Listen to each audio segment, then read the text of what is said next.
एक और भी बहुत इंपॉर्टेंट टॉपिक ASP.NET कोर के अंदर होता है, वो होता है आइडेंटिटी। आइडेंटिटी का मतलब होता है पहचान। क्या होता है? पहचान।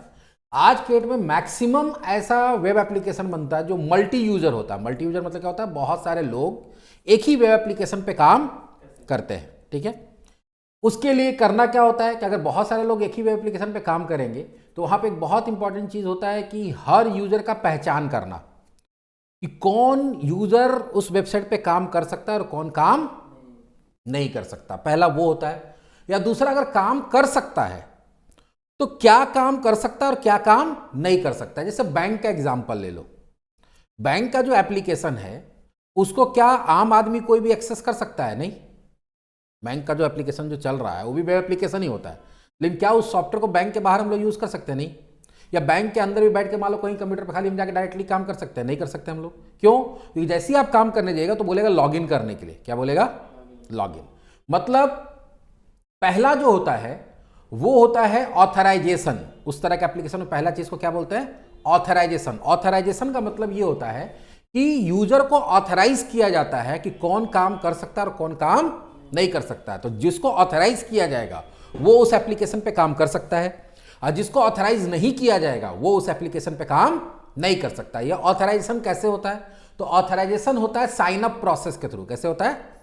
मतलब जिसको भी आपको ऑथराइज करना है उसका साइन अप कराना पड़ेगा, उसका यूजर आईडी या पासवर्ड जनरेट करना पड़ेगा, और फिर जब उसको काम करना होगा तो उसी आईडी पासवर्ड के थ्रू काम कर सकता है। तो जो ऑथराइज होगा उसके पास आईडी पासवर्ड होगा, जो ऑथराइज नहीं होगा उसके पास आईडी पासवर्ड नहीं होगा। तो जिसके पास आईडी पासवर्ड होगा वो काम कर सकता है, जिसके पास आईडी पासवर्ड नहीं होगा वो काम नहीं हो सकता है। तो पहला तो होता है ऑथराइजेशन। ऑथराइजेशन किसके थ्रू होता है? साइन अप प्रोसेस के थ्रू। दूसरा होता है ऑथेंटिकेशन, कि ठीक है आपको ऑथराइज कर दिया गया, लेकिन आप ऑथराइज है चाहे नहीं है या नहीं है, इसको कैसे चेक करेंगे? तो वो होता है ऑथेंटिकेशन। ये सब देखो कुछ बहुत बेसिक वर्ड है जिसमें बच्चा को बहुत कंफ्यूजन होता है कि ऑथराइजेशन क्या होता है, ऑथेंटिकेशन होता है। तो ऑथराइजेशन का मतलब ऑथराइज करना कि भाई आप काम कर सकते हैं। आपको ऑथराइज कैसे किया जाएगा? आपको आईडी पासवर्ड देके। तो जिसके पास आईडी पासवर्ड होगा वो ऑथराइज है, जिसके पास आईडी पासवर्ड नहीं है वो क्या है? अनऑथराइज है। लेकिन ये ऑथराइज है या अनऑथराइज है उसको चेक करने वाला भी तो कोई ना कोई होना चाहिए। तो जो ऑथराइजेशन को चेक करता है उस प्रोसेस को बोलते हैं ऑथेंटिकेशन। क्या करते हैं? ऑथेंटिकेशन। कि ठीक है आपके पास आईडी पासवर्ड है, आप गए वेब एप्लीकेशन में, तो फिर क्या होगा? लॉगिन प्रोसेस होता है। क्या होता है? तो लॉगिन प्रोसेस जो है वो होता है ऑथराइजेशन, जो आपसे आईडी मांगता है, आपका पासवर्ड मांगता है, और फिर उसको चेक करता है कि जो आईडी पासवर्ड आपके पास है वो सही है या नहीं है। अगर सही है तो आप ऑथराइज यूजर हैं, सही नहीं है तो आप क्या हैं? अनऑथराइज यूजर है। सिंपल कॉन्सेप्ट है। तो ऑथराइजेशन का मतलब होता है कि आपको वो परमिशन देना कि भाई आप इसको यूज कर सकते हैं, लेकिन परमिशन आप ही को दिया गया है। ये कैसे पता चलेगा? तो वो पता चलेगा ऑथेंटिकेशन के थ्रू। कैसे पता चलता है? तो ये हर वेब एप्लीकेशन के अंदर जहां पे मल्टी यूजर सिस्टम होता है वहां पे ऑथराइजेशन एंड ऑथेंटिकेशन का सिस्टम होता है। ऑथराइजेशन किया जाता है साइन अप प्रोसेस के थ्रू और ऑथेंटिकेशन किया जाता है लॉगिन प्रोसेस के थ्रू। तो ये तो बेसिक चीज हो गया। लेकिन धीरे जैसे जैसे जैसे वेब एप्लीकेशन का यूज बढ़ा, उसके अंदर काम का कॉम्प्लेक्सिटी बढ़ा, तो फिर एक और भी सिस्टम आया जिसको बोलते हैं रोल मैनेजमेंट। क्या बोलते हैं? Role management. ठीक है आप बैंक में काम कर रहे हैं, आपके पास आईडी पासवर्ड है, लेकिन क्या आप बैंक के एप्लीकेशन में सारा काम कर सकते हैं? नहीं, ऐसा नहीं होता है। क्योंकि सारे लोगों का, जितने भी लोग काम करते हैं उनका डिपार्टमेंट अलग अलग होता है, उनका काम अलग अलग होता है, और उनका पावर्स अलग अलग होता है। अब एक मान लो कि कोई कैशियर है तो वो किसी को लोन इशू नहीं कर सकता। लोन इशू करने का पावर किसके पास होता है? मैनेजर के पास होता है। किसके पास होता है? मैनेजर के पास। तो अगर कोई लोन इशू कराने जाता है और कैशियर अपने कंप्यूटर पर बैठ कर सोचेगा हम उसको कर देते, नहीं होगा। क्यों? क्योंकि अगर जब वो लॉगिन करेगा तो लोन इशू करने वाला जो लिंक होगा वो उसको या तो दिखेगा नहीं या तो डिजेबल मिलेगा। क्या मिलेगा?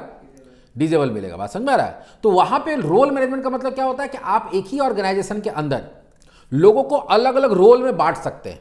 ठीक है, जैसे कोई हो सकता है एडमिन होगा, कोई मैनेजर होगा, कोई एग्जीक्यूटिव होगा, कोई क्लर्क होगा। हम समझाने के लिए बता रहे हैं।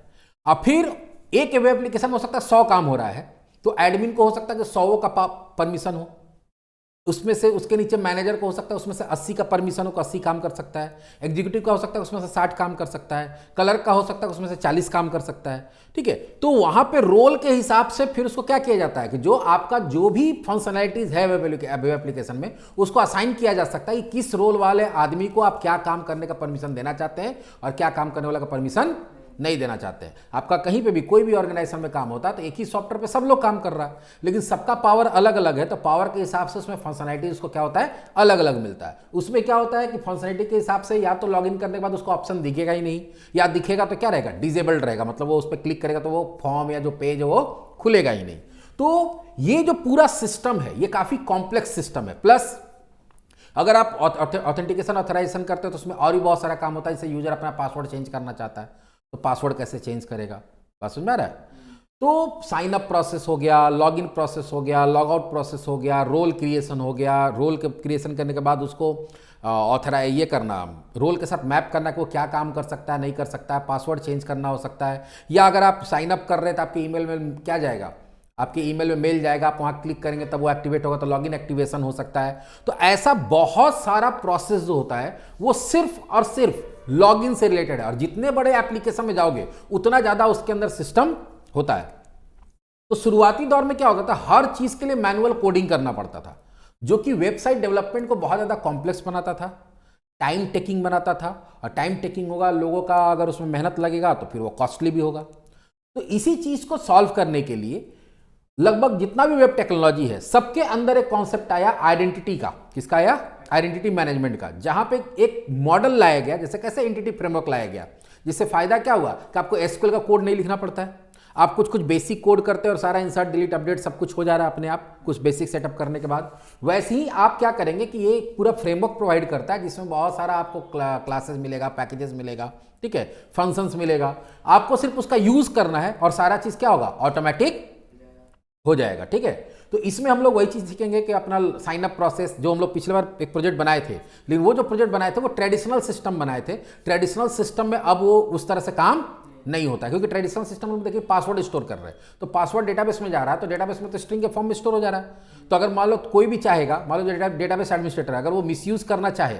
तो क्या करेगा, डेटाबेस खोलेगा, सेलेक्ट एस्ट्रिक फ्रॉम यूजर्स करेगा, सबका पासवर्ड मिल गया, वो उसको लीक कर सकता है। लेकिन यहां पे क्या होगा कि यहां पे बहुत सारा चीज ऐसा बनाया गया जिससे बहुत इजीली सिक्योर भी किया जा सकता है आपकी इंफॉर्मेशन को। जैसे तुम्हारा पासवर्ड जो स्टोर होगा वो इंक्रिप्टेड फॉर्मेट में होगा, हैश्ड फॉर्मेट बोलते हैं, जिसमें क्या होगा कि अगर तुम उसको देख भी लोगे डेटाबेस में तो तुमको पासवर्ड समझ में नहीं आएगा, ऐसा फॉर्मेट में होगा, लेकिन वो स्टोर होगा इंक्रिप्टेड में, लेकिन फिर वैलिडेट होते समय फिर क्या होगा, इंटरनली वो फिर से ट्रांसलेट होकर तुम्हारा जो नॉर्मल डेटा उसके साथ वो चेक हो जाएगा। तो बहुत सारा ऐसा फैसिलिटी मिलता है। प्लस इसमें तुमको सेशन मैनेजमेंट, कुकीज वगैरह बनता है, जैसे मान लो कि तुम चाहते हो लॉगिन कर रहे हैं तो वहां पे क्लिक कर दे, होता है ना कि रिमेंबर मी, तो क्लिक करके लॉगिन करते तो क्या होता है, अगले बार से जब वेबसाइट खोलते तो लॉगिन करने की जरूरत नहीं पड़ता है। तो उसमें क्या होता है, उसमें पहले मैनुअल कोडिंग होता था कि की जेनरेट होता था, वो कुकी में जाके तुम्हारे लोकल कंप्यूटर में स्टोर होता था, तो वो सब चीज भी क्या होगा यहाँ ऑटोमेटिक हो जाएगा। तो मैक्सिमम कॉम्प्लेक्सिटी को इसमें क्या किया गया है, कम कर दिया गया। आपको सिर्फ क्या करना है वो बताना पड़ेगा, बाकी सारा काम कौन संभाल लेगा, आपका आइडेंटिटी फ्रेमवर्क खुद ब खुद संभाल लेगा। तो चलिए समझते हैं इसको। ASP.NET कोर आइडेंटिटी क्या होता है, तो ASP.NET core identity is a membership management system that provide login functionality to the application। Membership management system का मतलब क्या हो गया कि भाई जिसको भी काम करना पहले मेंबर बनना पड़ेगा। मेंबर मतलब क्या हो गया, उसको ऑथराइज होना पड़ेगा उसके लिए, और इसके थ्रू हम लोग क्या करेंगे, लॉगिन फंक्शनलिटी को इंप्लीमेंट करेंगे, such as user registration, user का रजिस्ट्रेशन होगा, साइन इन होगा, साइन आउट होगा, पासवर्ड रिकवरी होगा, अकाउंट लॉकआउट होगा, कि मान लो कि 3 बार लॉगिन करने के बाद क्या होगा, अगर गलत पासवर्ड डालते तो अकाउंट क्या हो जाएगा, लॉक हो जाएगा। अकाउंट वेरिफिकेशन वाया SMS या ईमेल, आप क्या किए, आप ईमेल आप होता है ना बहुत जगह क्या होता है कि ईमेल मांगता है, क्या मांगता है, ईमेल पासवर्ड मांगता है। लोग क्या करता है कि कुछ भी उल्टा पुल्टा ईमेल डाल देता है, क्या भाई कि भाई मेल आने लगेगा, कॉल आने लगेगा, या फोन नंबर कुछ भी डाल दिया।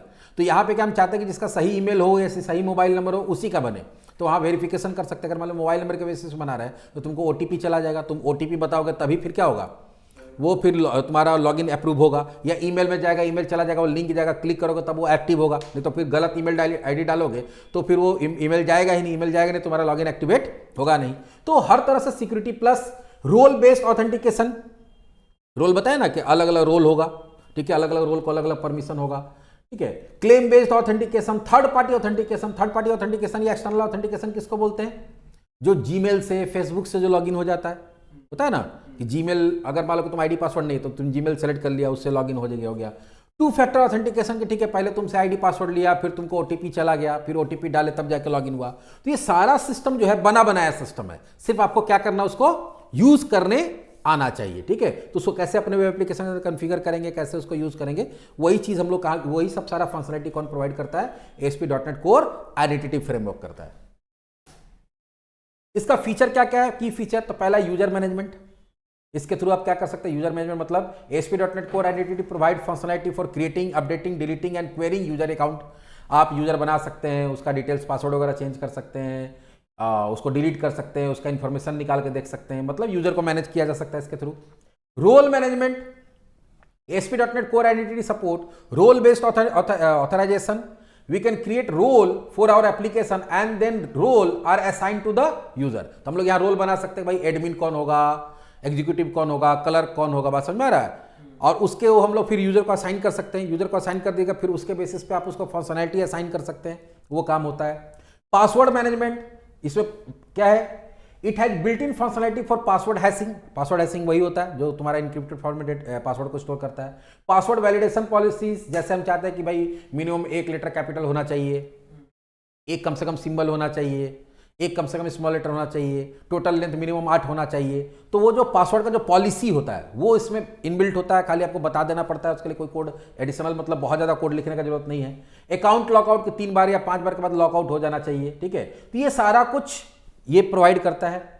User authentication, it provide functionality for authenticating user, मतलब जो यूजर का आइडेंटिटी है उसको चेक करना, मतलब लॉगिन नेम पासवर्ड डाला, क्लिक किया तो लॉगिन चेक करना कि भाई वो तुम यूजर आईडी पासवर्ड सही डाला है कि नहीं डाला, डाला है तो उसको ऑथेंटिकेटेड मान लेना, अगर तुम्हारा नहीं सही डाले हो तो तुमको एरर मैसेज दिखा देना, इनवैलिड आईडी और पासवर्ड, इस तरह का चीज वो इसके थ्रू कर सकते हैं। User authorization, once a user is authenticated the ASP.NET core can authorize user to certain resource functionality with application based role और क्लेम्स। देखो यहाँ पे क्या बोला है कि जब एक बार लॉगिन हो गया तो लॉगिन होने के बाद वो क्या काम कर सकता है और क्या काम नहीं कर सकता, उसको ऑथराइज करना। ठीक है, ये हम बता नहीं कि रोल मैनेजमेंट है, तो रोल के हिसाब से काम ऑथराइज करना, वो ऑथराइजेशन में हो गया। तो वही role based authentication, this type of authentication allow user to be assign roles which can be used for identity and access control.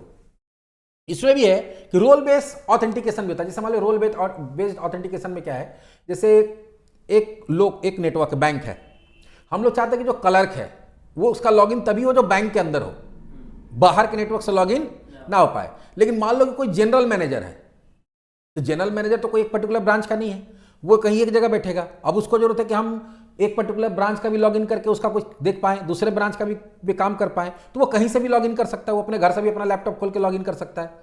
तो उस पर डिपेंड कर सकता है हम लोग। तो यहाँ पे क्या होगा कि हम लोग रोल बेस्ड ऑथेंटिकेशन कर सकते हैं। ऑथेंटिकेशन में भी देखना है कि हमको किस नेटवर्क से करना है, या किस कंप्यूटर से ही होना चाहिए, या नेटवर्क के बाहर से होना चाहिए, तो वो सब चीज भी यहाँ कर सकते हैं। दिस टाइप ऑफ ऑथेंटिकेशन, एक होता है claim based authentication. This type of authentication allow user to be assign claims which can be used for identity and access control similar to the role based authentication। Role वाला ही जैसा claim भी होता है कि वो क्लेम करेगा कि हम एडमिन हैं, वो क्लेम करेगा कि हम मैनेजर हैं, तो उस तरह का भी उसी चीज का एक दूसरा भी है। प्लस एक्सटर्नल लॉगिन प्रोवाइडर, जैसे हम बोले फेसबुक, ट्विटर, माइक्रोसॉफ्ट के अकाउंट है, गूगल के अकाउंट है, उसके थ्रू भी क्या करा सकते हैं हम लोग, ऑथेंटिकेशन करा सकते हैं। 2 फैक्टर ऑथेंटिकेशन, जो हम बोले कि कम से कम 2 तरह का सिक्योरिटी। एक हो सकता है भाई कि तुम्हारा लॉगिन पासवर्ड लेगा और उसके बाद दूसरा क्या करेगा, ओटीपी मांग लेगा, वो ओटीपी मोबाइल में चला जाएगा या ईमेल में चला जाएगा। दूसरा अभी देखोगे तुम गूगल वगैरह का लॉगिन करते हो, मान लो कंप्यूटर में तुम लॉगिन करते हो, तुम्हारा मोबाइल में पॉपअप आ जाता है कि आप ही हैं या नहीं है, तो कम से कम 2 जगह से आपको क्या करना पड़ता है, उसको अप्रूव कराना पड़ता है। अगला है कस्टमाइजेबल एंड एक्सटेंसिबल। जैसे इसमें क्या है कि पहले से बहुत सारा कुछ बना हुआ है, लेकिन कोई जरूरी नहीं कि आप सेम टू सेम यूज करें। जैसे मान लीजिए कि आपका यूजर, तो यूजर की इंफॉर्मेशन में मान लीजिए कि उसमें ईमेल आईडी है, फोन नंबर है, नेम नहीं है, तो आप चाहे तो उसमें नेम ऐड भी करा सकते हैं कि भाई साइन अप करते समय नेम भी चाहिए। आप साइन अप कराते समय कुछ ऐसा चीज है, मान लो वहां पे सिटी नहीं है, तुम चाहते हो सिटी भी डाले, तो तुम अपने हिसाब से उसमें चेंजेस भी कर सकते हो। बाकी और भी बहुत तरह का सिक्योरिटी फीचर होता है जो भी थोड़ा सा एडवांस लेवल का है, जिसका एसक्यूएल इंजेक्शन बोलते हैं, CSRF बोलते हैं, क्रॉस साइट रिक्वेस्ट फॉर्जरी जिसको बोलते हैं CSRF। जैसे कोई दूसरे साइट से तुम्हारे साइट में लॉगिन करने की कोशिश करता है, तो वो सब चीज से भी बचा जा सकता है। क्रॉस साइट स्क्रिप्टिंग, कि कोई दूसरे वेबसाइट में कोई स्क्रिप्ट रन कर रहा है जो तुम्हारे वेबसाइट में घुस रहा है, तो वो सब चीज से भी क्या होता है, बचा जा सकता है इसके अंदर। इसका कंपोनेंट क्या क्या होता है, कभी भी अगर मान लीजिए कि हम इसको इंप्लीमेंट करते हैं तो हमको किस किस चीज का यूज करना पड़ता है। तो using the following component we can perform different type of operation, अलग अलग तरह काम करने के लिए अलग अलग तरह का कंपोनेंट यूज करते हैं। मेनली इसमें देखोगे तो कौन कौन सा कंपोनेंट है, पहला यूजर मैनेजर, क्या है, यूजर मैनेजर नाम का कंपोनेंट होता है। This class in ASP.NET Core Entity is responsible for managing user in the application. It provides functionality for creating, updating, deleting and retrieving user information from the ASP.NET Core Entity Database। तो यहां पे क्या होता है कि इसके लिए database अलग से बनता है, यूजर के लिए क्या होगा, डेटाबेस अलग से बनेगा। तो वहां पे यूजर का डिटेल, मान लो कोई साइन अप कर रहा था, डेटा डालना, कोई पासवर्ड चेंज करना, डेटा चेंज करना, कोई अपना अकाउंट डिलीट करा, डेटा डिलीट करना, तो वो उसको कौन संभालता है, उसको संभालने के लिए एक अलग से कंपोनेंट है यूजर मैनेजर, जिसको अपने प्रोग्राम के अंदर यूज करना पड़ेगा। दूसरा role manager, this class in ASP.NET Core Entity is responsible for managing roles in the application. Role मतलब वही हम बताया कि कौन एडमिन होगा, कौन क्या होगा, उसका रोल बनाना होगा, किसको रोल, पहले रोल कैसे बनेगा, वो कैसे डिलीट होगा, कैसे चेंज होगा, कैसे रोल असाइन होगा किसी यूजर को, ये इसको, इस पर्टिकुलर यूजर को इस रोल में डालना चाहते हैं, इस पर्टिकुलर यूजर को इस रोल में डालना चाहते हैं, तो उसका जिम्मेवारी कौन लेगा, रोल मैनेजर। तो उसके लिए हमको रोल मैनेजर नाम का कंपोनेंट यूज करना पड़ेगा। और साइन इन मैनेजर का काम क्या होता है, वही लॉगिन प्रोसेस देखने के लिए कि आप जब लॉगिन आईडी पासवर्ड डालिएगा तो साइन इन होगा, 1 फैक्टर है, 2 फैक्टर है, किस तरह का है, उसके हिसाब से आपको रिसोर्स प्रोवाइड करना ताकि वो काम हो पाए। तो ये 3 कंपोनेंट हम लोग आगे जाके यूज करेंगे। शुरुआती में तो हम लोग user manager, sign in manager use करेंगे, रोल वाला थोड़ा बाद में करेंगे, क्योंकि हमको साइन इन मैनेजर का यूज, यूजर मैनेजर का यूज करना पड़ेगा साइन अप के लिए, और लॉगिन के लिए किसका यूज करना पड़ेगा, साइन इन मैनेजर का। प्लस यहां पे कुछ मॉडल्स यूज करना पड़ेगा। यहां पे क्या यूज करना पड़ेगा, मॉडल, जिसमें एक मॉडल होता है आइडेंटिटी यूजर, जिसका यूज होता है यूजर बनाने के लिए, ठीक है, साइन अप प्रोसेस में यूज होगा, प्लस लॉगिन प्रोसेस में यूज होगा। और एक होगा आइडेंटिटी रोल, जब हम रोल का जब इंप्लीमेंटेशन करेंगे तो वहां पे किसका यूज करना पड़ेगा, आइडेंटिटी रोल। तो 2 बना बनाया मॉडल है जिसका आपको यूज करना पड़ेगा। जब हम लोग आगे जाएंगे तो बताएंगे कैसे उसका यूज करते हैं। लेकिन आइडेंटिटी यूजर सीधा सीधा यूजर से रिलेटेड है, आपको साइन अप प्रोसेस है, लॉगिन प्रोसेस में यूज होगा। और रोल बनाना है, रोल असाइन करना, उसमें किसका यूज होगा, आइडेंटिटी रोल नाम का जो डेटा मॉडल है उसका यूज होगा। प्लस जैसे एंटिटी जो फ्रेमवर्क था उसके अंदर एक डीबी कॉन्टेक्स्ट यूज होता था। यहां पे क्योंकि इसके लिए अलग डेटाबेस बनता है, तो इसके लिए अलग डेटाबेस बनेगा, तो इसके लिए डीबी कॉन्टेक्स्ट भी क्या बनेगा, अलग बनेगा। तो ध्यान दो, बाकी जो डेटाबेस ऑपरेशंस तुम्हारा एप्लीकेशन के अंदर होगा उसके लिए अलग डेटाबेस होगा, उसके अंदर अलग टेबल्स होगा, उसके लिए अलग तुम्हारा एप्लीकेशन अंदर डीबी कॉन्टेक्स्ट होगा, उस डीबी कॉन्टेक्स्ट के अंदर अलग अलग तुम्हारा डीबी सेट होगा। लेकिन जो तुम्हारा ये ऑथेंटिकेशन ऑथराइजेशन वाला काम है, आइडेंटिटी वाला काम है, उसके लिए अलग डेटाबेस होगा, ठीक है, और अलग डेटाबेस होगा और उसमें अलग अलग टेबल होगा। तो तुम्हारा एप्लीकेशन के लिए मिनिमम 2 डेटाबेस बनेगा, एक नॉर्मल काम के लिए और एक यूजर के लिए। यूजर के लिए पूरा सेपरेट रहेगा ताकि दोनों एक दूसरे के साथ किसी भी तरह से मिक्स ना हो और कोई प्रॉब्लम ना हो। प्लस 2 डेटाबेस होगा, तो हम बताए थे कि एक एप्लीकेशन के अंदर जितना डेटाबेस यूज करेंगे सबके लिए अलग अलग डीबी कॉन्टेक्स्ट बनता है, ठीक है।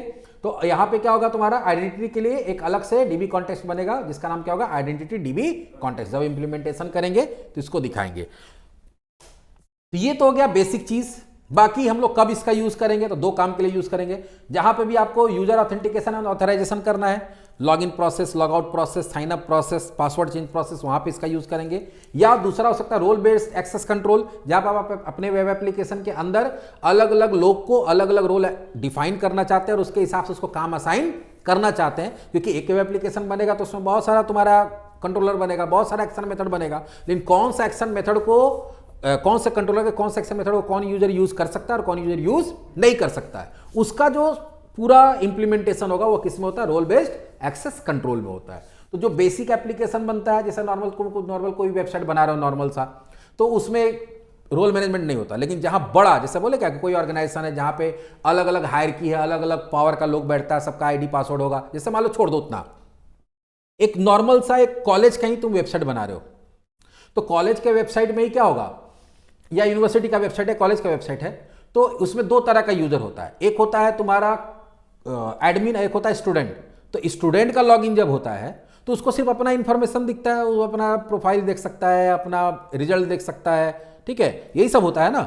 या वहां से ऑनलाइन फॉर्म भर सकता है कोई एग्जाम का, तो उसको उतना ही काम मिलता है। लेकिन वही एप्लीकेशन में जो तुम्हारा कॉलेज का प्रोफेसर है या जो वहां पे कॉलेज का एडमिन है, वो स्टूडेंट का रजिस्ट्रेशन कर सकता है, उसका फी काट सकता है, तो उसके लिए भी तो फंक्शनलिटी उसी वेबसाइट में है।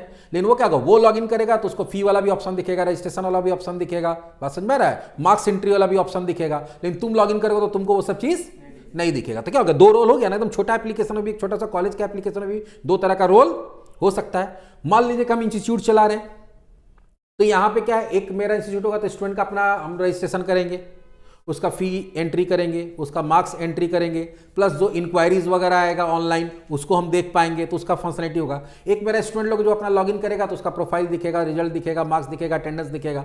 तो यहीं पे हम लोग दो रोल बना देंगे, स्टूडेंट और एडमिन। मेरे पास वो सारा फंक्शनलिटी होगा कि हम रजिस्ट्रेशन भी चढ़ा सकते हैं, हम फी भी ऑनलाइन उसका सबमिट कर सकते हैं। तुम्हारे पास भी होगा कि तुम अपना आप से फी ऑनलाइन पेमेंट कर सकते हो। मेरे पास होगा कि हम किसी भी स्टूडेंट का ऑनलाइन पेमेंट काट सकते हैं।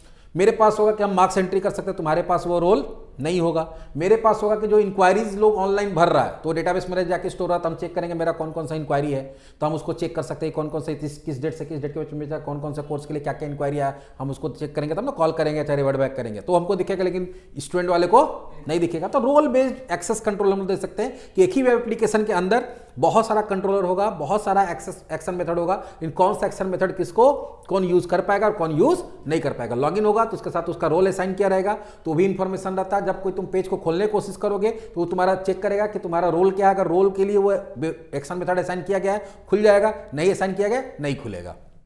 प्लस रोल के बेस्ड पे हम अलग अलग व्यू भी दे सकते हैं कि तुम लॉगिन करोगे तो तुम्हारा अगर स्टूडेंट है तो उसका व्यू अलग होगा, एडमिन का व्यू अलग हो जाएगा, ठीक है। उसका अलग पेज दिखेगा, तुम्हारा पेज अलग दिखेगा, उसका पेज में उसका सारा ऑप्शन दिखेगा, तुम्हारे पेज में तुम्हारा सारा ऑप्शन दिखेगा।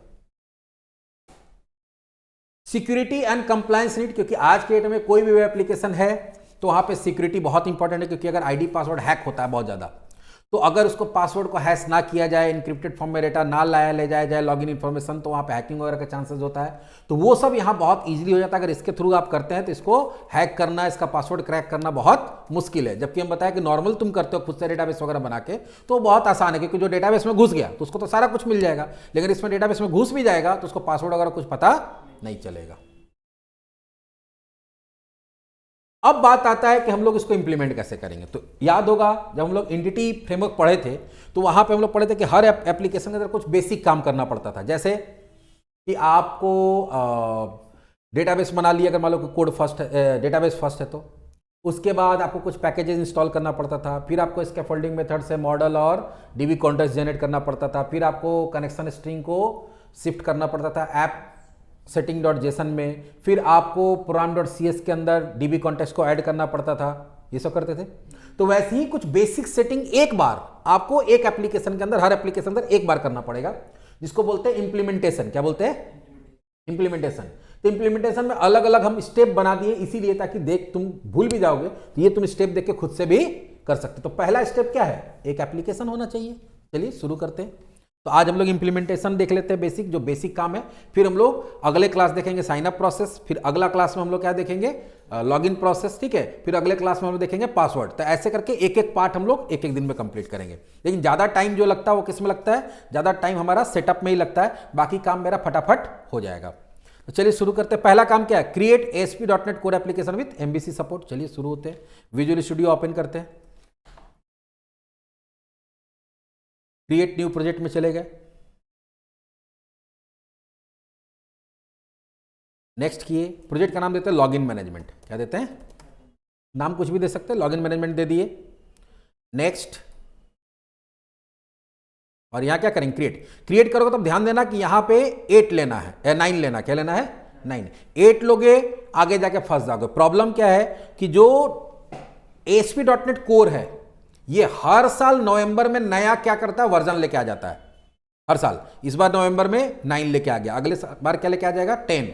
और जब नया लेके आ जाता है तो जितना ही पैकेज है, जो पैकेज मैनेजर होता है ना, जहां से हम लोग इंस्टॉल करते हैं, तो पैकेज में भी वो क्या करता है? जितना भी 8.0 वाला था वो सारा पैकेज को क्या कर देता है? 9.0 कर देगा। तो तुम यहाँ 8.0 ले लोगे और वहां 9.0 इंस्टॉल करोगे, तो फिर जब उसको रन कराओगे तो वो काम नहीं करेगा। तो अब आगे जो भी प्रोजेक्ट बनाओगे तो यहाँ जो सबसे लेटेस्ट हो वही लेना चाहिए। हो सकता है आगे 10 भी, आज हम ये वीडियो बना रहे हैं का अगले साल फिर ये 10 हो जाएगा, उसके अगले साल ये 11 हो जाएगा।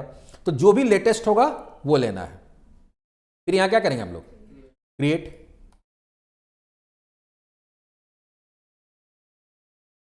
ये हर साल नवंबर में नया वर्जन आएगा। ये ASP.NET कोर का टीम का ये सिस्टम बना लिया ये लोग।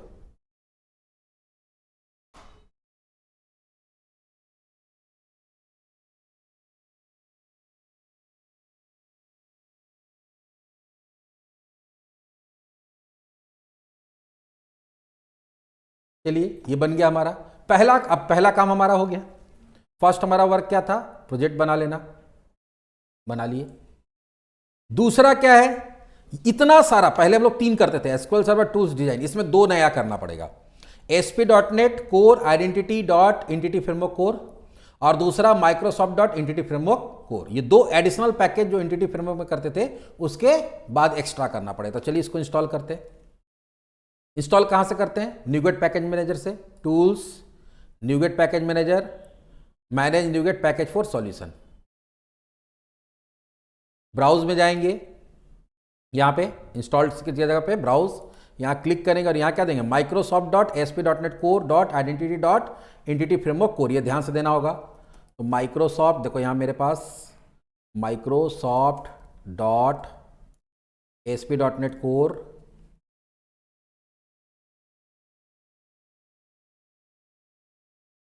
Core dot identity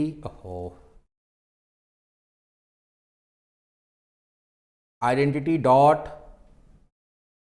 entity framework core. Entity framework core है ना, हाँ एंटिटी फ्रेमवर्क कोर। इसको लिए, अब देखो यहाँ 9.0 आ रहा है ना, यही अगर तुम 8.0 ले लोगे, इसको इंस्टॉल भी करोगे तो ये काम नहीं करेगा। उसके बाद हम लोग यहाँ क्या करते हैं, प्रोजेक्ट सेलेक्ट कर लेते, टिक कर लेते और यहाँ क्या करेंगे, इंस्टॉल। एक्सेप्ट आएगा, एक्सेप्ट कर लेंगे।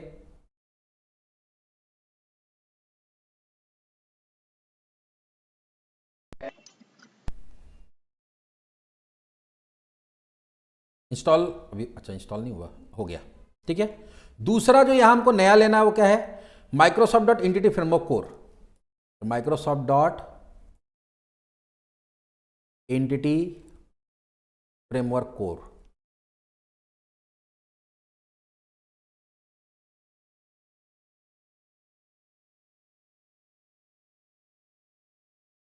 देखो है Microsoft dot entity framework core.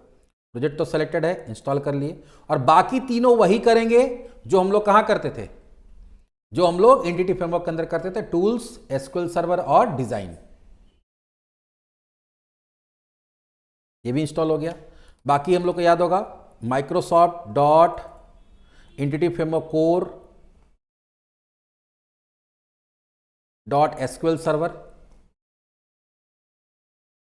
SQL server लेंगे ये वाला और यहां क्या करेंगे, इंस्टॉल। फिर यहां डिजाइन ले लेंगे,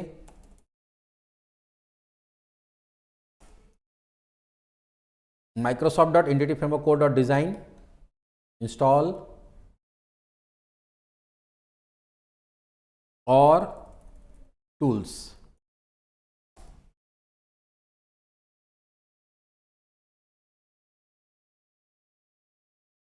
इसमें जो काम होता है वो तुम्हारा डीबी फर्स्ट पे काम नहीं होता है। यहाँ पे डेटाबेस खुद जनरेट होता है, क्योंकि बोले यहाँ बहुत सारा खुद से खुद डेटाबेस बने, एक बहुत सारा नहीं, एक डेटाबेस बनेगा, उसके अंदर बहुत सारे टेबल्स बनेगा, तो वो टेबल हम लोग खुद से नहीं बनाते हैं। यहाँ पे क्या करना पड़ेगा, कोड फर्स्ट अप्रोच में आपको काम करना पड़ेगा।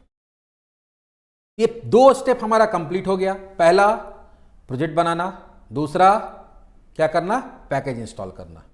अब तीसरा काम होगा कि आपको एक यूजर क्लास बनाना पड़ेगा, यूजर मॉडल। क्या बनाना पड़ेगा, यूजर मॉडल किसको रिप्रेजेंट करेगा, यूजर टेबल को रिप्रेजेंट करेगा। किसको करेगा, यूजर टेबल को नहीं करता है, यूजर का रिकॉर्ड को रिप्रेजेंट करता है, ठीक है। जो यूजर होगा तुम्हारा उसका रिकॉर्ड को रिप्रेजेंट करेगा। और यूजर नाम से टेबल बनेगा कहां पे, डेटाबेस में, और हर यूजर के लिए रिकॉर्ड इंसर्ट होगा। तो इसके लिए एक मॉडल क्लास बनाना है, कहां पे, मॉडल फोल्डर में। इसका नाम क्या देंगे, यूजर डॉट CS। तो चलिए अभी इसको हम लोग बंद कर देते हैं, न्यूगेट पैकेज मैनेजर को। सॉल्यूशन एक्सप्लोरर में जाते हैं, मॉडल पे राइट क्लिक, ऐड और क्लास, नाम देंगे यूजर डॉट CS और एंटर। अब देखो हम बोले क्या कि यहां पे बहुत सारा चीज बना बनाया मिलता है। तो हम बोले थे कि जब लॉगिन का काम करना पड़ेगा तो एक क्लास है आइडेंटिटी यूजर्स। क्या है, बोले तो आइडेंटिटी रोल, आइडेंटिटी यूजर्स। इस क्लास को हम लोग क्या करेंगे, क्योंकि देखो हम बोले कि इसके लिए यूजर के लिए टेबल बनेगा, तो टेबल में कौन कौन सा कॉलम होगा, क्या होगा, हमको कैसे पता चलेगा। कॉलम का नाम क्या होना चाहिए, कैसे पता चलेगा? तो यहां पे क्या किया गया, एक पहले से क्लास दिया गया है जिसका नाम क्या है, आइडेंटिटी यूजर्स। उसको इनहेरिट करेंगे। अब यहाँ एरर आ रहा है क्योंकि एक पैकेज के अंदर है, वो पैकेज को आपको इंस्टॉल करना पड़ेगा। देखो यहाँ पे हम लोग क्लिक करेंगे, अपने आप बता देगा क्या करना पड़ेगा। तो बोला कि देखिए किसके अंदर है, इसके अंदर है, यूजिंग कर लीजिए, वो अपने आप आ जाएगा, ये हट गया। तो ये आइडेंटिटी यूजर एक ऐसा क्लास है जिसके अंदर पहले से बहुत सारा वेरिएबल्स प्रॉपर्टीज बना के रखा गया है, जो एक यूजर अकाउंट बनाने के लिए वो इंफॉर्मेशन जरूरी होता है। तो बहुत सारा है, अब बता देंगे, दिखा देंगे कौन कौन सा होता है।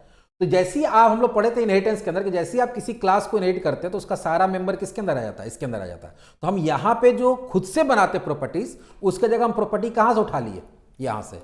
इसके अंदर कौन कौन सा प्रॉपर्टी है अगर उसको देखना है तो इसको सेलेक्ट करेंगे, ये बल्ब है, इस पर क्लिक किए और इसका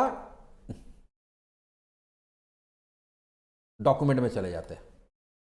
एक मिनट, डॉक्यूमेंट में नहीं, एक ऑप्शन आता है जहां से दिखता है, हाँ, क्विक एक्शन एंड रिफ्रैक्टिंग, ये है ना शायद, या go to definition, sorry, go to definition में जाना होगा। देखो अगर हमको इसके बारे में जानकारी चाहिए तो क्या करेंगे, इसको सेलेक्ट करेंगे और यहां पे कहां गया यार, अब इसके अंदर क्या क्या जानकारी चाहिए तो हम लोग इसको सेलेक्ट करेंगे, राइट क्लिक करेंगे और क्या करेंगे, गो टू डेफिनेशन।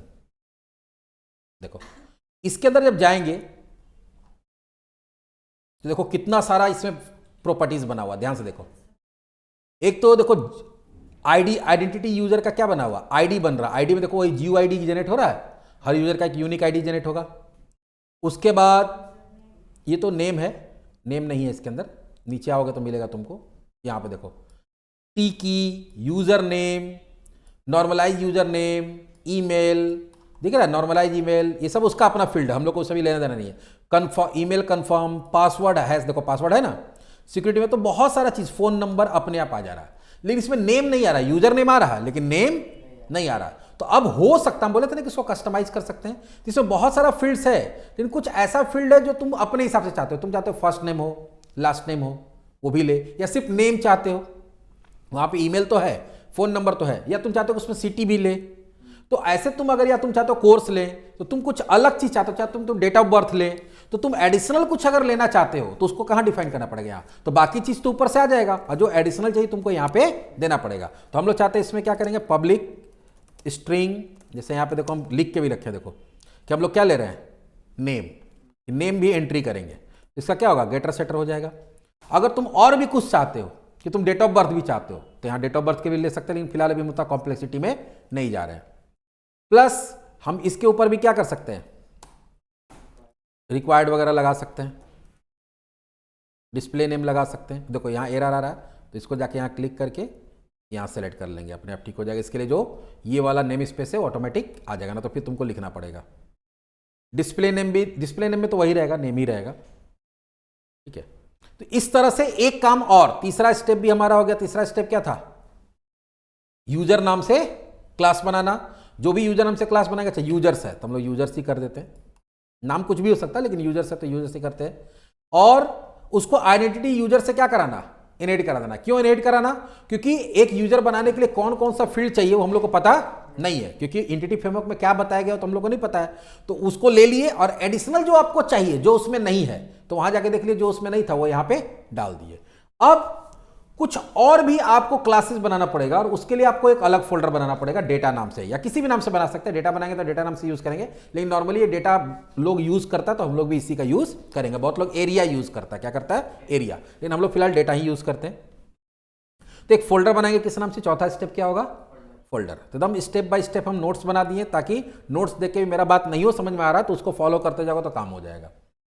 तो यहां पे राइट क्लिक करेंगे, ऐड, और यहां क्या लेंगे, फोल्डर। तो ये जो प्रोजेक्ट नेम होता है तुम्हारा, प्रोजेक्ट नेम पे राइट क्लिक करते हैं, ऐड और फोल्डर, और यहां पे क्या दे देंगे, डेटा।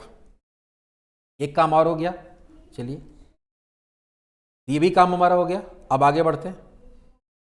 अब इसके अंदर हम बोले थे ना कि यहां पे एक आइडेंटिटी के लिए कॉन्टेक्स्ट बनाना पड़ता है, तो नाम कुछ भी दे सकते हैं, लेकिन क्योंकि एप्लीकेशन है मेरा उसके लिए बना रहे तो इसका नाम क्या दे देंगे, ऐप डीबी कॉन्टेक्स्ट। एक क्लास ऐड करना पड़ेगा, ऐप डीबी कॉन्टेक्स्ट, या तुम आइडेंटिटी डीबी कॉन्टेक्स्ट क्योंकि ऑलरेडी बना बनाया है इसलिए वो नाम हम लोग यूज नहीं कर सकते, तो तुम और भी दे सकते हो, मान लो तुम्हारा कोई ऑर्गेनाइजेशन का नाम है, ठीक है, या लॉगिन डीबी कॉन्टेक्स्ट, जो मन में आता दे सकते हैं, लेकिन हम लोग ऐप डीबी कॉन्टेक्स्ट लेते हैं, ये स्टैंडर्ड है। तो इसके अंदर अब देखो डेटा फोल्डर के अंदर इसको ऐड करेंगे, तो डेटा फोल्डर पर राइट क्लिक किए, ऐड, अरे क्या करेंगे, क्लास, इसका नाम क्या दे दिया, app dB context dot cs, ये हमारा डीबी कॉन्टेक्स्ट बनेगा। तो इसको डीबी कॉन्टेक्स्ट बनाने के लिए, क्योंकि देखो हम पहले बोले कि इसमें बहुत सारा एडिशनल चीज आएगा, तो एडिशनल चीज कहां से आएगा, बेस क्लास से, तो यहां पे हम लोग क्या लेंगे, आइडेंटिटी डीबी कॉन्टेक्स्ट नाम का एक क्लास बनाया उसको ले लेंगे, आइडेंटिटी डीबी कॉन्टेक्स्ट। लेकिन आइडेंटिटी डीबी कॉन्टेक्स्ट को बताना होगा कि ये किस मॉडल पे काम करेगा, तो किस मॉडल पे काम करेगा, यूजर्स नाम का जो मॉडल है उस पे काम करेगा। तो जो यूजर्स नाम का हम लोग जो क्लास बनाए हैं वो दे दिए, और इसका एक कंस्ट्रक्टर बनाना पड़ता है, बहुत सिंपल है, अगर खुद से लिखना चाहो तो खुद से लिखो ना, तो हम लोग यहाँ पे इसको सेलेक्ट करेंगे, यहाँ पे हम बताए थे आ जाएगा, और यहीं पे हम लोग क्या कर देंगे, जनरेट कंस्ट्रक्टर, नहीं आ रहा है, एक मिनट,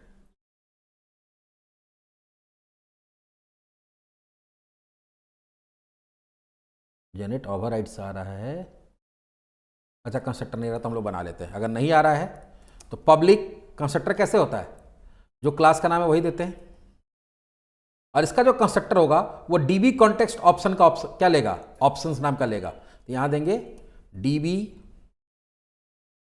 कॉन्टेक्स्ट, क्योंकि देखो कोई भी डेटाबेस कॉन्टेक्स्ट जो बनता है इसको बहुत सारी इंफॉर्मेशन चाहिए, जैसे इसी को डेटाबेस से कनेक्ट करना है तो इसको क्या चाहिए, इसको डेटाबेस से कनेक्ट चाहिए तो इसको कनेक्शन स्ट्रिंग चाहिए, इसको हम बताए थे कि पासवर्ड पॉलिसी वगैरह बनाएंगे तो इसको पासवर्ड पॉलिसी वगैरह चाहिए, तो ये सब कहां से पास किया जाएगा, प्रोग्राम डॉट cs से, तो हम लोग वो आएगा कहां स्टोर होगा, यहां होगा, तो डीबी कॉन्टेक्स्ट ऑप्शंस का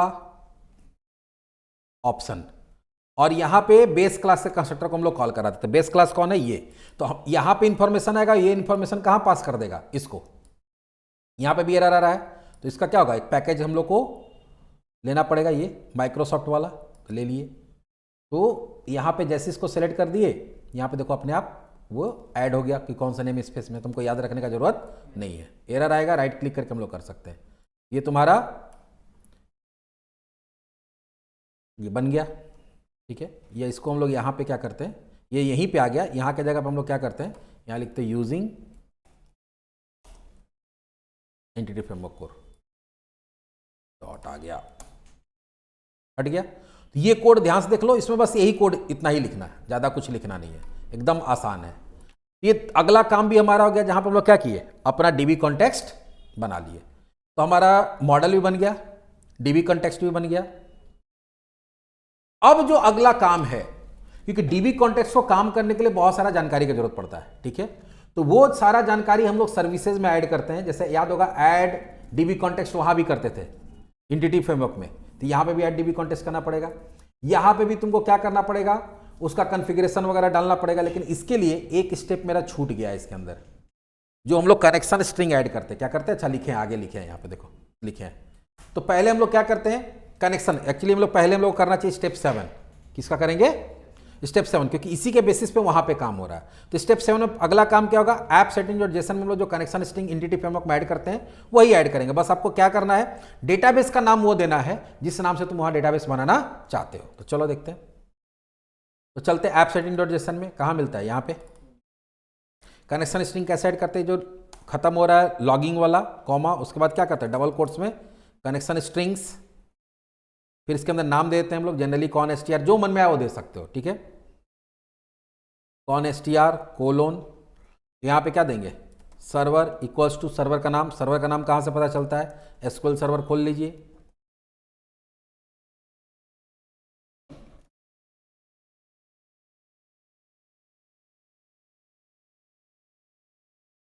एक बार जब एसक्यूएल खुल गया तो यहां से हमको क्या मिल जाएगा, सर्वर का नाम मिल जाएगा, कंट्रोल सी कर लिए सेलेक्ट करके, और यहां सर्वर का नाम डाल दिए, फिर क्या करेंगे, सेमीकोलन, उसके बाद देंगे डेटाबेस, डेटाबेस में वो नाम से देंगे जिस नाम से आप डेटाबेस बनाना चाहते हैं, तो हम देना चाहते हैं लॉगिन डीबी, क्या दे दिए, लॉगिन डीबी, नाम कुछ भी हो सकता है, लॉगिन डीबी देते ज्यादा अच्छा रहेगा क्योंकि लॉगिन से रिलेटेड है। उसके बाद trusted underscore connection equals to true दे रहे हैं क्योंकि हम लोग विंडो ऑथेंटिकेशन यूज कर रहे हैं। अगर तुम एसक्यूएल ऑथेंटिकेशन यूज करते तो user ID equals to user name semicolon password equals to password देना पड़ता। और उसके बाद हम लोग क्या देते हैं, trust server certificate equals to true और सेमीकोलन। तो इस तरह से हम लोग कनेक्शन स्ट्रिंग यहाँ पे डाल दिए। एक बार स्पेलिंग वगैरह चेक कर लो, कौन str सर्वर, ये पूरा स्मॉल में भी हो सकता है, कुछ नहीं कि कैपिटल में होगा, जैसे चाहे स्मॉल कैपिटल मिक्स लिख सकते हो, उसमें कोई टेंशन नहीं है। Database login DB TRUST trusted connection equals to true, trust server certificate equals to true, हाँ सब कुछ सही है। एक बार जब ये काम हो गया तब हम लोग जाते हैं और जो DB कॉन्टेक्स्ट है, जो तुम्हारा DB कॉन्टेक्स्ट है उसको ऐड करना पड़ेगा अपने एप्लीकेशन में। तो याद होगा हम बताए थे वन लाइनर, यहां से ऐड कर सकते हैं। क्या करते हैं, builder dot services dot add DB context. DB context का नाम क्या है हमारा, DB कॉन्टेक्स्ट का नाम है ऐप DB कॉन्टेक्स्ट। यहां क्या दे देंगे, ऐप DB कॉन्टेक्स्ट, ठीक है। फिर ब्रैकेट में अगर याद होगा हम लोग करते हैं लैम्डा स्टेटमेंट देते हैं, item arrow item dot use SQL server, और इसके अंदर देते हैं builder dot configuration dot get connection string, और इसके अंदर कनेक्शन स्ट्रिंग के अंदर जो कनेक्शन स्ट्रिंग का नाम दिए हम लोग क्या दिए थे, कॉन str, वो दे देंगे। और लास्ट में क्या करेंगे, सेमीकोलन, लास्ट में 3 ब्रैकेट और सेमीकोलन। 3 ब्रैकेट क्यों, एक तुम्हारा इसका, एक इसका और एक इसका। एक लाइन तो ये हम लोग एंटिटी फ्रेमवर्क में भी 50 बार ऐड किए, लेकिन एक एडिशनल चीज यहां पे ऐड करना पड़ेगा, वो बहुत ध्यान से ऐड करना पड़ेगा और एक एक चीज के बारे में बताएंगे। यहां पे सबसे पहला ध्यान से देखो, builder dot services dot add identity. अब आपको आइडेंटिटी ऐड करना पड़ेगा। क्या ऐड करना पड़ेगा, कि आइडेंटिटी का भी सर्विस जो है उसको हम ऐड करना चाहते हैं। तो उसके लिए पहले देखो क्या लिखना पड़ेगा, builder dot services dot add identity. अब ये ऐड आइडेंटिटी जो है वो लेता है तुम्हारा यूजर मॉडल का ऑब्जेक्ट पहला। तो यहां यूजर मॉडल का क्या है, यूजर्स, और दूसरा जो है एक तो यूजर्स ले लेगा, यूजर्स यहां नहीं आ रहा तो यहां पर हम लोग, यूजर्स क्यों नहीं आ रहा, क्योंकि यूजिंग जो तुम्हारा एप्लीकेशन का नाम है login management dot data, sorry dot data नहीं, मॉडल हट गया। और दूसरा जो होता है, क्योंकि देखो हम बोले क्या आप रोल का यूज करिए चाहे मत करिए, लेकिन रोल इसके अंदर होता है, अभी हम लोग यूज नहीं कर रहे, लेकिन हमको उसको ऐड करना पड़ेगा। तो ये अगला क्या होगा, आइडेंटिटी रोल्स। क्या होगा, identity roles, identity role add किए। उसके बाद अब कुछ ऑप्शंस ऐड करना पड़ता है जो पासवर्ड और बाकी चीज से रिलेटेड होता है। तो यहां पर हम लोग क्या किए, ब्रैकेट स्टार्ट किए और ब्रैकेट बंद कर दिए। तो बोले एक सर्विस ऐड करें जो आइडेंटिटी का काम करेगा, आइडेंटिटी का पूरा सर्विस को देखेगा, और उसमें 2 चीज इन्वॉल्व होगा। हम बताए थे ना, एक क्या होता है, आइडेंटिटी यूजर होता है और आइडेंटिटी रोल होता है। तो बोलोगे सर यहां पर आइडेंटिटी रोल लिखे लेकिन यहां आइडेंटिटी यूजर नहीं लिखे, क्यों नहीं लिखे, क्योंकि हम लोग जो आइडेंटिटी यूजर को इनहेरिट करके दूसरा क्लास बना लिए, तो उसके बदला हम दूसरा क्लास यूज कर रहे हैं। बात समझ में आ रहा है। तो क्योंकि इसका पावर तो इसमें आ ही गया है, और क्योंकि इसमें कुछ एडिशनल हमको डालना था, अगर हमको एडिशनल नहीं डालना रहता तो हमको ये क्लास बनाने का भी जरूरत नहीं था। जहां जहां हमको जरूरत होता वहां हम लोग किसका यूज कर लेते, लेकिन हमको एडिशनल बनाना था, इसलिए हमको क्या किए, दूसरा क्लास बना के उसका सारा कुछ इसमें लाए और एक चीज अपना ऐड कर दिए। तो ये चीज समझना होगा कि यहां पे इसको काम करने के लिए रोल और ये दोनों चाहिए। तो रोल में तो हम ओरिजिनल क्लास यूज कर लिए, क्योंकि अभी हम लोग रोल का काम कर नहीं रहे। अगर रोल का काम करेंगे और वहां पे अगर हम अपना कोई क्लास बनाते तो उसके जगह पे वो क्लास देना पड़ेगा।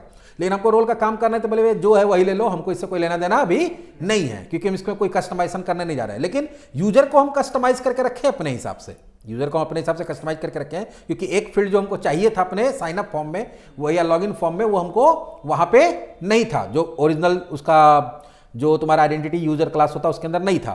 तो उसको हम यहां पे कस्टमाइज कर ले, इसलिए हम अपना क्लास का नाम दे दिए।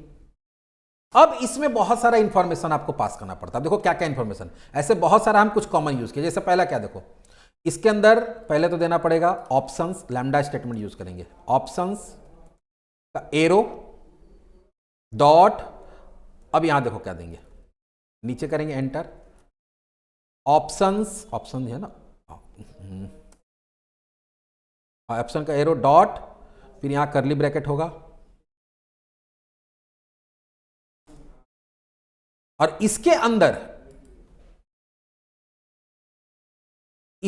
देंगे ऑप्शन डॉट। अब देखो अलग अलग चीज है, पहले पासवर्ड से रिलेटेड इंफॉर्मेशन हम लोग देंगे, पहले किससे देंगे, पासवर्ड का मिनिमम लेंथ, रिक्वायर्ड लेंथ, तो रिक्वायर्ड लेंथ, अब तुम चाहते हो कि मिनिमम लेंथ कितना होना चाहिए, 8 तो 8 दे देंगे, मिनिमम 10 चाहिए तो 10, मिनिमम 5 चाहिए तो 5। तो ये प्रॉपर्टी है, लेकिन वैल्यू क्या देना तुमको अपने हिसाब से देना है। तो हम बोले पासवर्ड से रिलेटेड पहले पॉलिसी बता रहे हैं, तो पासवर्ड का पॉलिसी क्या बताए, उसका रिक्वायर्ड लेंथ क्या, मिनिमम क्या है 8 होना चाहिए साइन अप करते समय। Required non alpha numeric, option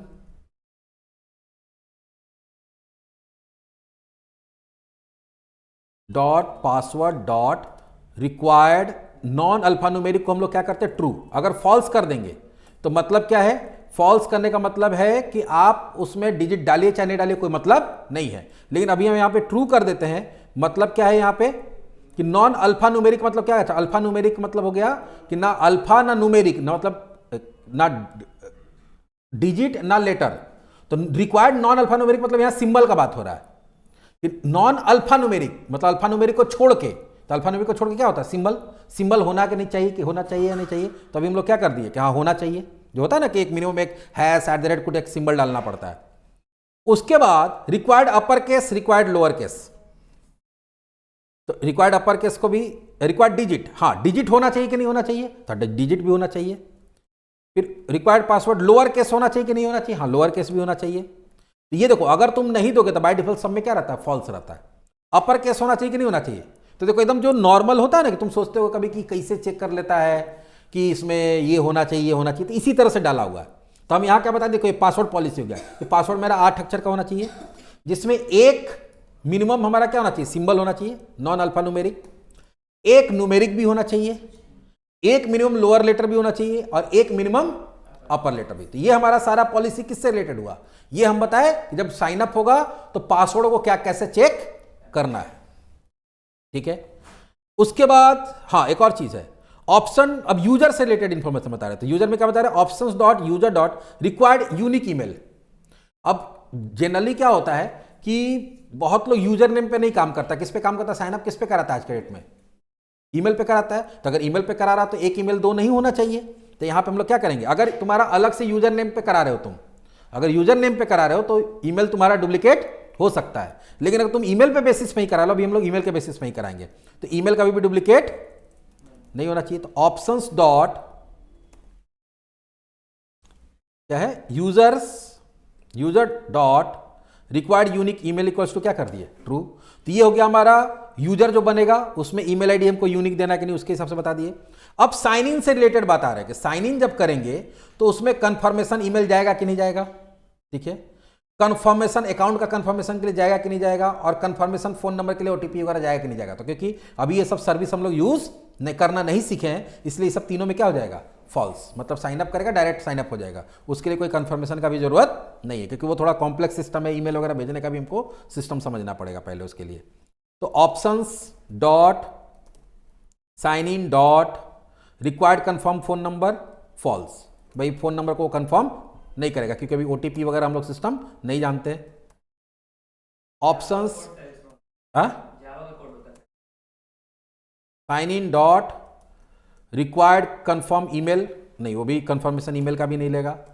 options dot required confirm, options dot sign in dot required confirm account भी क्या हो जाएगा, फॉल्स, कि वो अकाउंट कंफर्मेशन वगैरह का जरूरत अभी हमको नहीं है।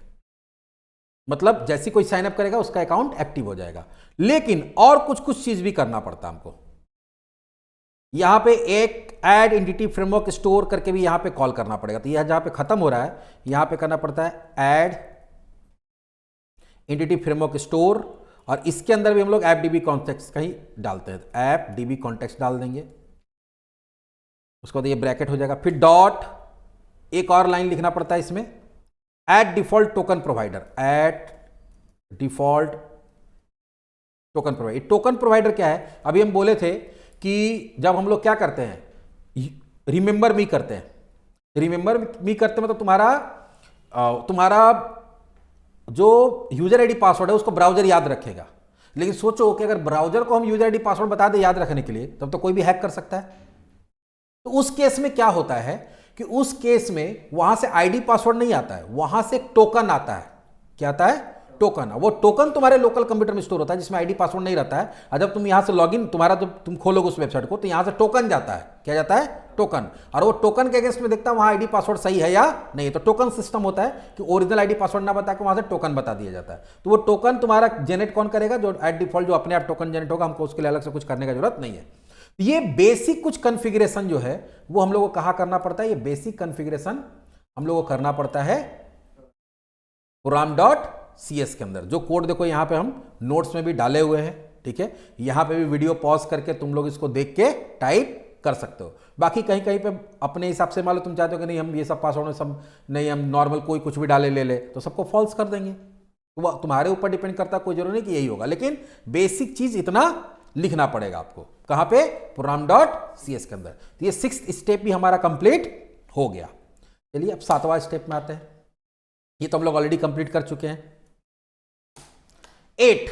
अब अगला काम क्या है कि हमारा जब बेसिक कोड फर्स्ट अप्रोच में जब काम हो जाता है तो इसके हिसाब से हमको डेटाबेस जनरेट करना। क्या करना? Database generate. और उसको उस प्रोसेस को क्या बोलते हैं? माइग्रेशन। क्या बोलते हैं? माइग्रेशन करना। कि यहां पे जो है उसको माइग्रेट करना कहां पे? डेटाबेस में जो इन्फॉर्मेशन यहां दिया वो डेटाबेस में माइग्रेट हो जाना चाहिए। डेटाबेस में पहले खोल के देख लेते कुछ नाम से कोई डेटाबेस तो नहीं, लॉगिन डीबी, तो उसको हटाना पड़ेगा, नहीं तो फिर वो गड़बड़ हो जाएगा, उस नाम से रहेगा, दोबारा बन नहीं पाएगा। डेटाबेस में जाते हैं, लॉगिन डीबी यहां पे नहीं है, ठीक है। चलो कोई दिक्कत नहीं है, तब तो है नहीं तो कोई दिक्कत ही नहीं है। माइग्रेशन चलाने के लिए 2 कमांड रन कराना पड़ता है। पहले उसके लिए जाते कहां है? Tools, NuGet package manager, package manager console. ये कोड फर्स्ट अप्रोच में हम लोग आ रहे हैं, ठीक है।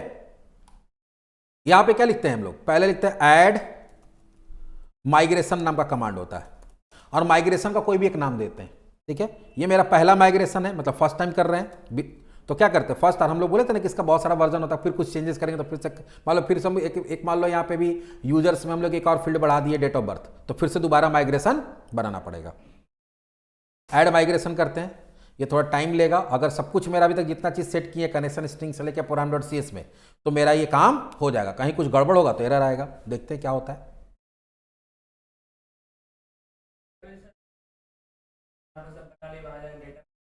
नहीं, डेटाबेस तुम बना लोगे, लेकिन डेटाबेस में उतना जो टेबल जनरेट होता है उसमें जो कॉलम्स बनता है तुमको कहाँ से पता रहेगा क्या कॉलम बनाना नहीं बनाना, इसलिए इसी पे छोड़ देते। देखो सब कुछ मेरा सही हो गया, कोई एरर नहीं आया, मतलब वो सारा प्रोसेस सही इंप्लीमेंट किए हैं। अब जो हम लोग माइग्रेशन ऐड किए, तो माइग्रेशन ऐड करने से क्या होता है? डेटाबेस नहीं बनता है। वो क्या करता है, एक माइग्रेशन नाम का फोल्डर बना के उसके अंदर वो पूरा चीज लिख देता है कि यही कोड रन करेगा जो डेटाबेस वगैरह बनाएगा, टेबल वगैरह बनाएगा। देखो कितना बड़ा कोड जनरेट किया, ये दिख रहा है, ये जनरेट कर दिया। अब इसको रन कराना है, ये रन करेंगे तब डेटाबेस बनेगा।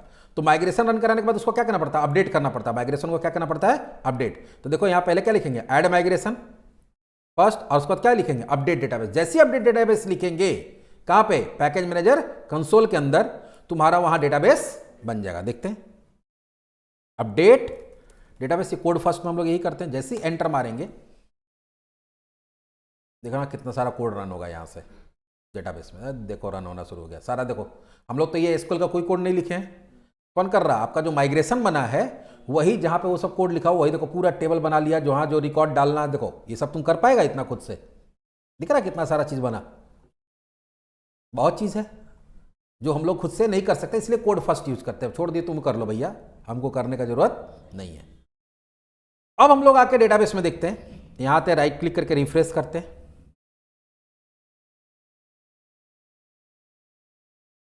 यहाँ पे राइट क्लिक, रिफ्रेश का ऑप्शन आ रहा है कहीं पे,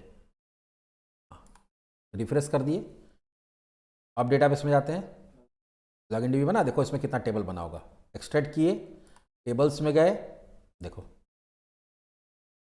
इसी में से एक टेबल है ASP.NET यूजर्स। इस पर राइट क्लिक करो, सेलेक्ट टॉप 1000 रिपोर्ट करो। अभी तो कोई रिकॉर्ड नहीं होगा क्योंकि साइन अप नहीं हुआ है, लेकिन कॉलम्स देखो कितना सारा बना है।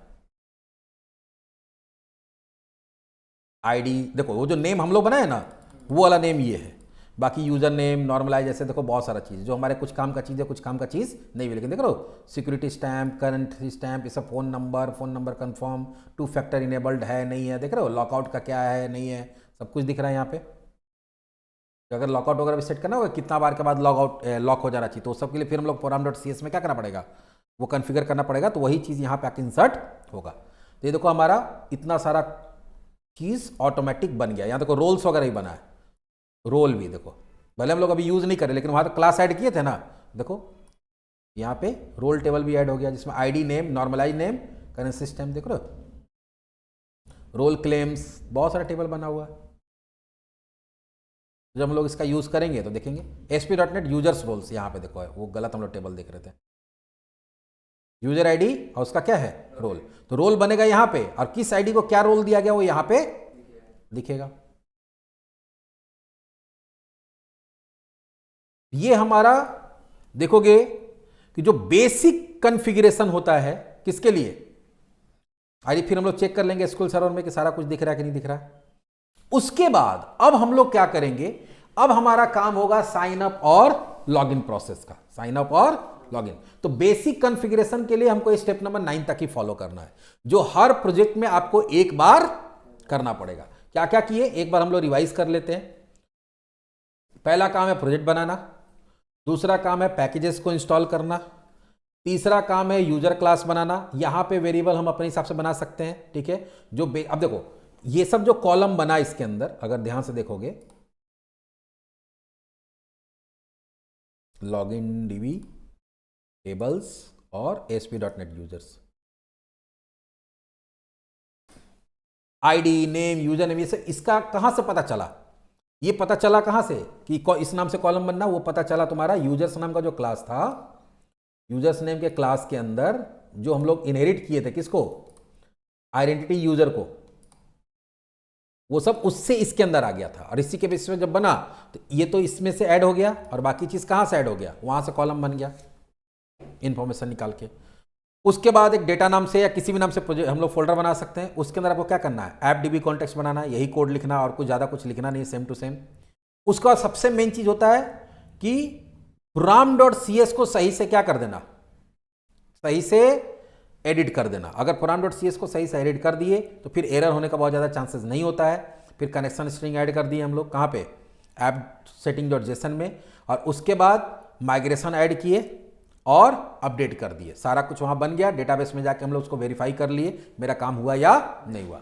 अब आगे जब हम लोग पढ़ेंगे तो वहां पे क्या होगा कि देखो यहां पे हम लोग इसका फोल्डिंग अगर यूज करते हैं मान लो साइन अप के लिए, तो प्रॉब्लम क्या है कि यूजर में तो देख लो कितना सारा कॉलम है, तो सारे कॉलम के लिए क्या बना देगा, वो फील्ड बना देगा। तो फिर हमको उसको हटाना पड़ेगा, तो उससे कर सकते हैं। नहीं तो हम लोग यहां पे क्या कर सकते हैं कि हमको उसमें से जो जो चीज का जरूरत है उसके लिए हम लोग पढ़े थे कि अगर कोई ऐसा व्यू बनाना है जिसके लिए मेरे पास मॉडल नहीं है, तो हम लोग क्या कर सकते हैं, अलग से व्यू मॉडल बनाते हैं, मतलब व्यू के लिए अलग से मॉडल बना देते हैं, और उसी के बेसिस पे हम लोग क्या करते हैं, सारा काम करते हैं। तो यहाँ पे लॉगिन के लिए, साइन अप के लिए, पासवर्ड चेंज करने के लिए अगला जो हमारा काम हम लोग सीखेंगे वो यही सीखेंगे कि सब अलग अलग काम करने के लिए अलग अलग मॉडल बनाएंगे। क्या बनाएंगे, अलग अलग मॉडल। लेकिन वो मॉडल डेटाबेस के साथ इंटरेक्ट नहीं करेगा, वो सिर्फ और सिर्फ इंटरफेस बनाने के लिए यूज होगा और डेटा कैप्चर करने के लिए यूज होगा। बाद में जो हम लोग काम करेंगे वो यूजर से ही करेंगे। किससे करेंगे, यूजर से। लेकिन जो डेटा हमारा फिलअप होगा जिस फॉर्म में, वो फॉर्म मेरा किसके बेसिस पे बनेगा, व्यू मॉडल के बेसिस पे बनेगा।